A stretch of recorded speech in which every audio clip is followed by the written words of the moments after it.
Hi friends! Today gagawa tayo ng isa sa paborito kong ihanda tuwing may okasyon, Chicken Lumpiang Shanghai.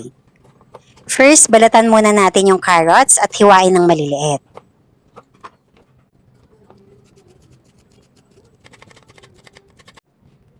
Tapos, hiwain na rin natin ng sibuyas, bawang at dahon ng sibuyas.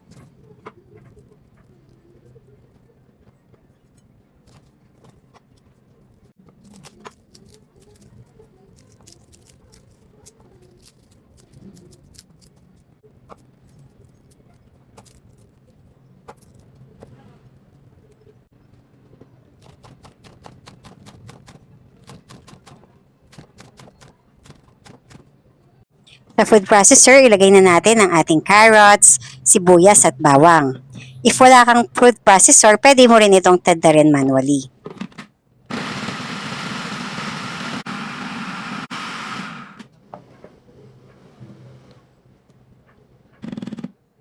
Sa isang bowl, ilagay na natin ang ating 1 kilong chicken giniling. I-add na rin natin ang ating gulay. Mag-add din tayo ng cheese na hiniwa ko ng maliliit at yung dahon ng sibuyas. Lagyan din natin ng 2 itlog. Timplahan na natin ng asin at paminta. Haluin lang natin ng mabuti. Ito na bali yung ating chicken Shanghai na mixture.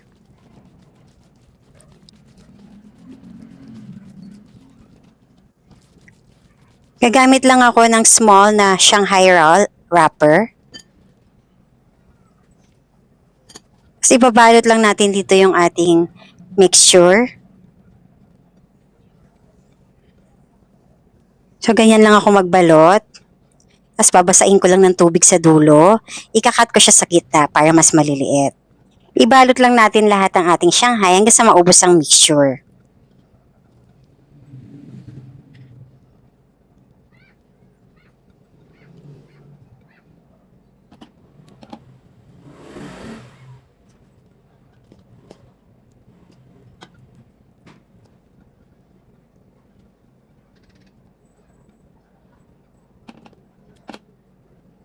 Ilagay lang natin ito sa freezer at ilabas kapag lulutuin na.